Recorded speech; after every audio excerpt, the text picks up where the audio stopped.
ఆదిలాబాద్లో వెంచర్లకు సంబంధించి అక్రమాలు వరుసగా వెలుగులోకి వస్తున్నాయి. కొద్ది రోజుల క్రితం వరకు అధికార పార్టీ ఎమ్మెల్యేగా ఉన్న జోగు రామన్న ఈ అక్రమాల పరంపరలో సూత్రధారి అనే ఆరోపణలు వినిపిస్తున్నాయి. జిల్లా కేంద్రం పరిధిలోని రణదేవనగర్ వెనకాల వెంచర్ కోసం ఓ ప్రైవేటు రియల్టర్ ఏకంగా ఇల్లీగల్ బ్రిడ్జ్ను నిర్మించిన ఘటనపై ఇటీవల అమ్మా న్యూస్లో ప్రసారమైన కథనానికి సంబంధించి ప్రకంపనలు మరొక ముందే మళ్ళీ అదే తరహా బ్రిడ్జ్ మరొకటి వెలుగులోకి వచ్చింది. తంతోడి మార్గంలో వెలిసిన ఇల్లీగల్ బ్రిడ్జ్కు సంబంధించి మరింత సమాచారాన్ని మా ప్రతినిధి జోషి అందిస్తారు.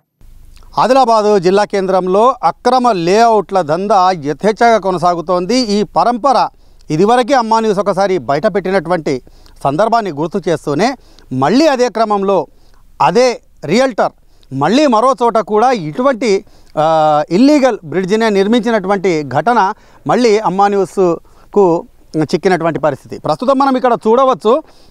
ఇది అంకోలి తంతోలి మార్గానికి వెళ్ళేటటువంటి క్రమంలో ఎడమ వైపున ఉన్నటువంటి 61/2, 61/3, 61/4 ఇలా ఈ 61వ సర్వే నంబర్కు సంబంధించినటువంటి భూమిలో ఏర్పాటు చేసినటువంటి ఏదైతే వెంచర్ ఉందో అక్కడ మనము వీడియో జర్నలిస్ట్ మహేందర్ చూపిస్తున్నారు.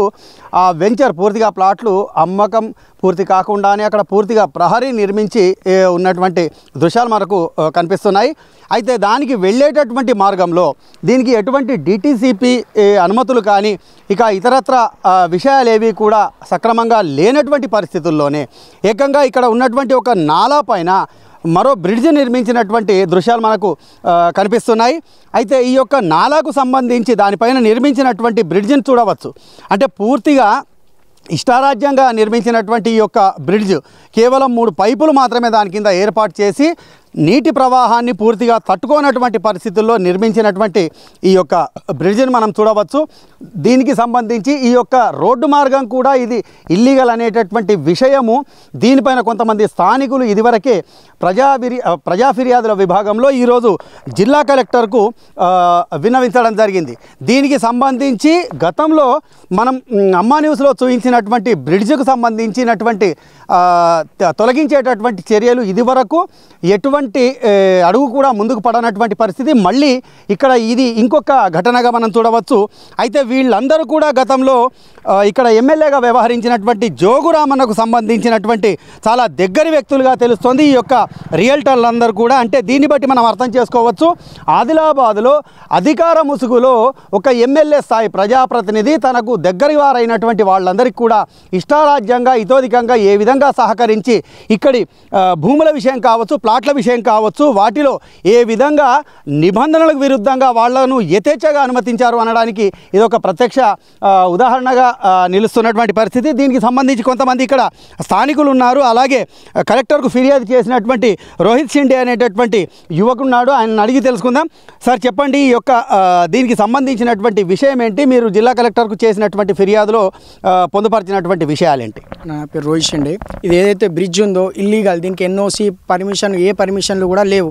మళ్ళీ ఇంకోటి అక్కడ ఉన్న లేవట్కి రేరా రిజిస్ట్రేషన్లు కాలేదు, మళ్ళీ దానికి పర్మిషన్ లేదు. మళ్ళీ డిటిసిపి అని ఉంటుంది, దానికి కూడా పర్మిషన్ లేదు. ఇది అక్రమంగా రియల్ ఎస్టేట్ మాఫియా వాళ్ళు చేస్తున్న దౌర్జన్యం. ఇది ప్రజలను అందరినీ మోసం చేస్తున్నారు ఇట్లా కట్టబెట్టి.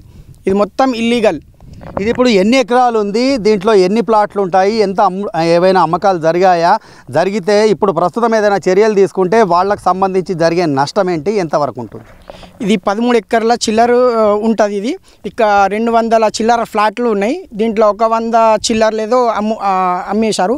ప్రతి రియల్ ఎస్టేట్ మాఫియా ప్రతి జనాలని మోసం చేస్తున్నారు. ఇట్లా చేసుకుంటా అందరు ప్రజలకు ఒకటే కోరి డిటిసిపి పర్మిషన్ ఉన్న రేరా రిజిస్ట్రేషన్ అయినా లేవర్సే కొనాలని చెప్తున్నాను. ఇప్పుడు ఈ బ్రిడ్జ్కి సంబంధించినటువంటి విషయంలో ఇదివరకు మనం అమ్మా న్యూస్లో చూపించినటువంటి ఏదైతే రణదివేనగర్కు ఆవల ఉన్నటువంటి 73 సర్వే నంబర్లో ఆ యొక్క బ్రిడ్జ్ని ధ్వంసం చేయడం జరిగిందా? ఈ యొక్క బ్రిడ్జ్ పైన మీరు ఇచ్చినటువంటి కంప్లైంట్ పైన కలెక్టర్ ఏ విధంగా స్పందించారు?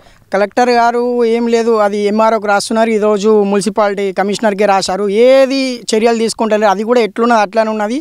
ఇవాళ కూడా ఎంఆర్ఓకి కాల్ చేశాము, వెళ్ళి కలిశాము. దాని గురించి కూడా ఏ స్పందనం లేదు. అంటే ఇప్పుడు ఇదివరకే మీరు చెప్పారు వీటిపైన అధికారులు స్పందించకపోతే హైకోర్టును ఆశ్రయించడానికి కూడా సిద్ధమేనని చెప్పి. అయితే ఇప్పుడు ప్రస్తుతం ఉన్నటువంటి ఈ యొక్క ఇల్లీగల్ బ్రిడ్జ్ల నిర్మాణం కావచ్చు, అనుమతులు లేనటువంటి లేఅవుట్లు కావచ్చు, వీటన్నిటికీ సంబంధించి అసలు దీని వెనుక ఎవరెవరు ఉన్నారనుకుంటున్నారు? అసలు ఏంది దీని కథ? ఇది ఏదైతే మన అధికారం పార్టీ ఏదైతే ఇప్పుడు లేదు జోగిరామన్న గారు దీని వెనుక మొత్తం అతనే ఉన్నాడు, మొత్తం అతనే ఇల్లీగల్ పనులు మొత్తం చేపించాడు. టీఆర్ఎస్ ప్రభుత్వం చేసిన పను ఇది మొత్తం. అంటే ఆయనకు అత్యంత సన్నిహితులైనటువంటి రియల్ ఎస్టేట్ వ్యాపారులే వీటానికి కారణమని చెప్పి అనుకోవచ్చా? ఖచ్చితంగా అతన్ని ఏదున్నా దేంట్లోన్నా అతను ఖచ్చితంగా అతని కమిషన్ తీసే ఉంటుంది. దేంట్లోనా అతని పార్ట్నర్షిప్ ఖచ్చితంగా అతని ఇది మొత్తం ఇల్లీగల్ చేపించేది మొత్తం. ఇంకా ఆదిలాబాద్లో ఇటువంటి ఎన్ని ఉండే అవకాశం ఉంటుంది అంటారు? చాలా ఉన్నాయి ఇంకా. ఇది మొత్తానికి అంటే ఆదిలాబాదు వెనుకబడ్డటువంటి ఆదిలాబాదు అనేటటువంటి పేరుంది, కానీ ఇటువంటి అక్రమ దందాల్లో మాత్రం చాలా ముందు వరుసలో ఉందని చెప్పి ఇటువంటి ఈ యొక్క ఘటనలు వరుస ఘటనలను చూసి మనకు స్పష్టంగా అర్థమవుతున్నటువంటి పరిస్థితి. ఫిర్యాదు కలెక్టర్కు ఫిర్యాదు అందించినటువంటి యువకుడు పేర్కొన్నట్లుగా ఇటువంటివి ఇంకా చాలా వరకు ఉన్నాయని చెప్పి ఆయన పేర్కొంటున్నారు. వీటన్నిటిపైన కూడా అమ్మా న్యూస్ చాలా ప్రత్యేకమైనటువంటి ఫోకస్ చేస్తుంది.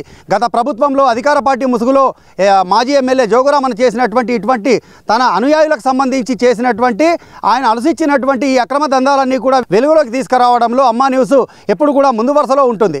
కెమెరా పర్సన్ మహేందర్ రెడ్డితో ఆదిలాబాద్ నుండి రాజశేఖర్ జోషి, అమ్మా న్యూస్.